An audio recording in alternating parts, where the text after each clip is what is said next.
Very recently, the FDA approved not one, but two new weight loss drugs. Given the past serious problems with weight loss drugs, the controversy surrounding their prescription, and the growing obesity epidemic in the United States, our presentation reports on the efficacy of these drugs, the potential risks, and the hopeful benefits. In July 2012, the FDA approved two new weight loss drugs, Belviq and Qsymia, for long-term use with an aim to help reduce the obesity epidemic. The approval was a paramount decision which will have many short and long-term effects. This is the first time in nearly 13 years that the FDA has approved a drug for long-term treatment of obesity. Before this, Orlistat was the only approved prescription as a long-term weight loss drug. Orlistat is also sold in a lower dose over the counter. The first weight loss drug approved by the FDA was methamphetamine in 1947, which was used as an appetite suppressant. Then, in 1973, amid concerns about epidemic rates of amphetamine use, the FDA limited all weight loss drugs to short-term use only. A key ingredient in fen-phen and the drug Redux was removed from the market in 1997 due to concerns regarding damage to heart valves. Lastly, in 2010, Meridia was also removed due to an increased risk of heart attack and stroke in patients. Belviq works by activating the serotonin 2C receptor in the brain.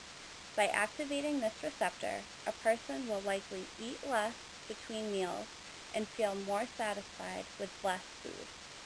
Belviq is similar to the appetite suppression drug fen-phen, which was pulled from the market in 1997 due to a link between the drug and fatal heart valve problems.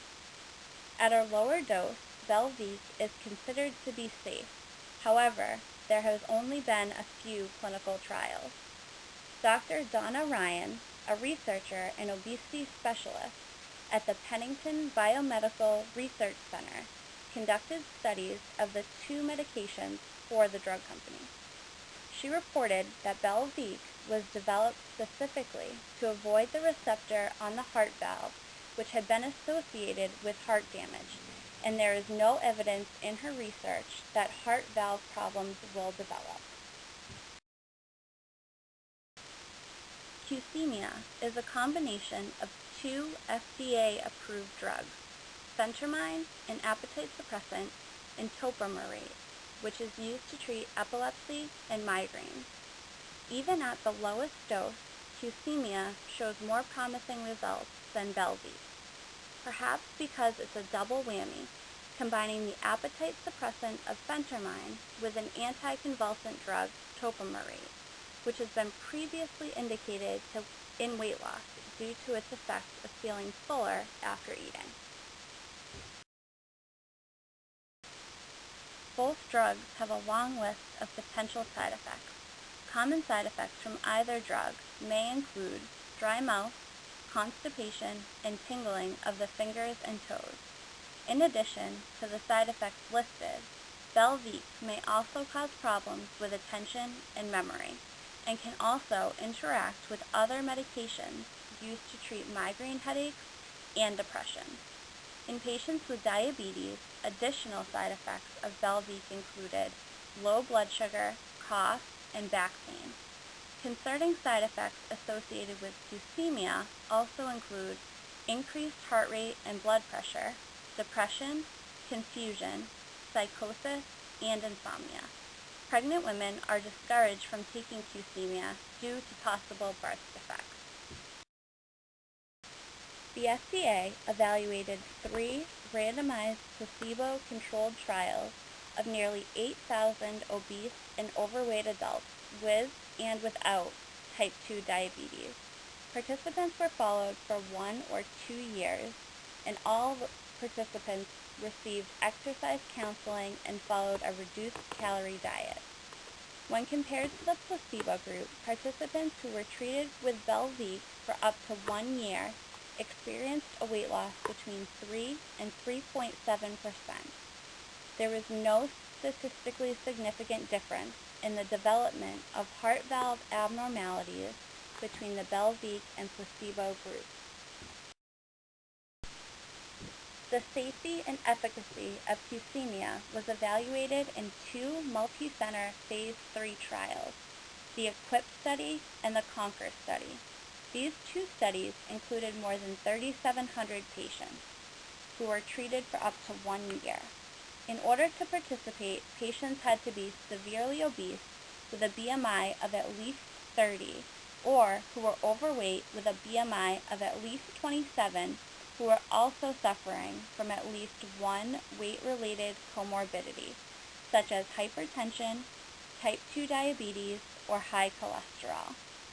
The average weight loss in EQUIP was 10.9% on a combination of Qsymia of 15 milligrams and 92 milligrams versus a 1.6% weight loss for the placebo group. On average, weight loss in CONQUER was 9.8% on the Qsymia 15 and 92 milligram combination, 7.8% on 7.5 and 46 milligrams, and 1.2% weight loss for the placebo group. The average weight loss of patients taking Qsymia ranged from 6.7% at the lowest dose to 8.9% at the recommended dose over those taking a placebo. Qsymia is taken once a day with patients starting at the lowest dose of 3.75 milligrams of phentermine and 23 milligrams of topiramate extended release. This is then increased to the recommended dose of 7.5 and 46 milligrams. In some circumstances, patients may have their dose increased to the highest dose, which would be 15 milligrams of phentermine and 92 milligrams of topiramate extended release. 62% of patients on the lowest dose and 70% on the recommended dose lost at least 5% of their weight compared with 20% treated with the placebo. After 12 weeks, if a patient has not lost 3% of his or her weight on the recommended dose of Qsymia, the FDA recommends that treatment be discontinued or increased to the highest dose. If, after an additional 12 weeks on the highest dose, a patient does not lose at least 5% of their weight, Qsymia should be discontinued gradually. No longer seen only as a vanity-related problem, obesity has been making national headlines in increasing numbers. With record numbers of cases of weight-related disease, Americans are on a steady health decline. Two studies published this year shone a light on just how grim the outlook is. The CDC study published in May suggested that while the number of obese will continue to rise, the pace of that increase has slowed overall and has flatlined for women.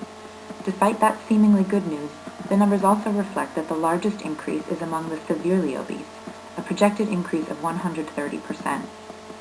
The Trust for America's Health study, published in September, estimates that 39 states will have obese populations of over 50%. In 13 of those states, that number tops 66%.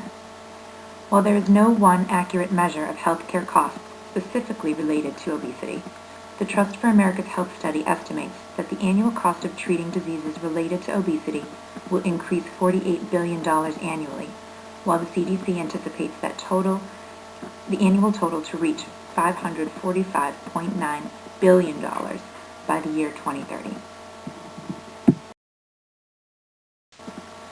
While there is some controversy surrounding the accuracy of the body mass index scale, it is currently the go-to measure of one's body fat based on height and weight.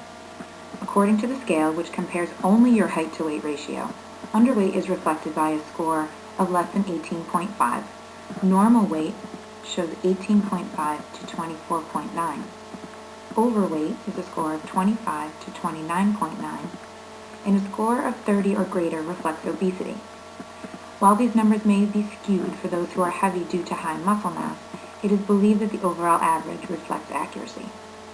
Belviq and Qsymia are approved for use in adults with a BMI of 30 or higher.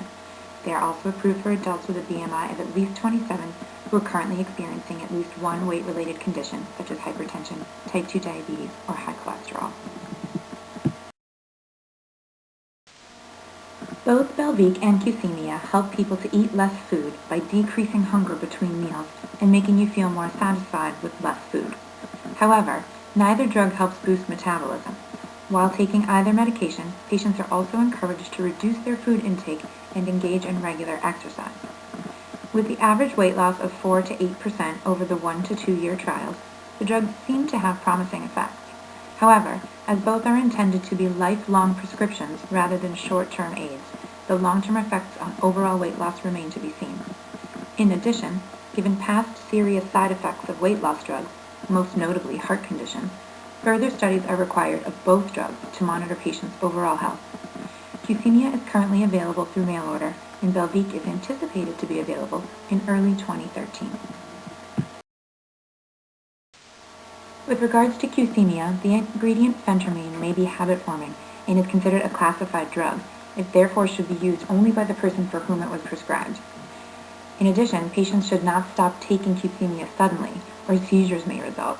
It is necessary to gradually reduce the doses before stopping the medication completely in order to help avoid these seizures. Belviq has shown a potential increase in the risk of priapism in men who are predisposed. This condition results in long-lasting erections and can ultimately lead to erectile dysfunction. As both drugs are intended for lifelong use, it is important for doctors to stress the need for proper diet and increased exercise levels. Without long-term weight loss numbers, it is unknown if there will be a need to decrease dosage over time. The thinking currently is that obesity should be considered a lifelong problem and should be treated as such. While early studies of Belviq and Qsymia show promising results, we still have some questions. With the intention of these drugs as lifelong prescriptions, are we too readily overlooking the need for education and behavior modification? Too often, weight loss drugs are seen as fast fixes and crash diets. We need to make sure that the focus here is on educating a patient for the long term, not just supplying them with a drug to help them change their weight without changing their behavior. Since patients with obesity-related health problems like hypertension and diabetes are targeted, should we be more concerned with the reported side effects of increased heart rate and blood pressure, lower insulin levels, and increased risk for glaucoma? In addition, how will this drug be monitored? Patients are required to meet specific weight loss numbers in order to continue taking either drug. But how will continuous prescriptions from different doctors be monitored? Will patients piggyback from doctor to doctor in order to receive new prescriptions that their previous doctors might have canceled?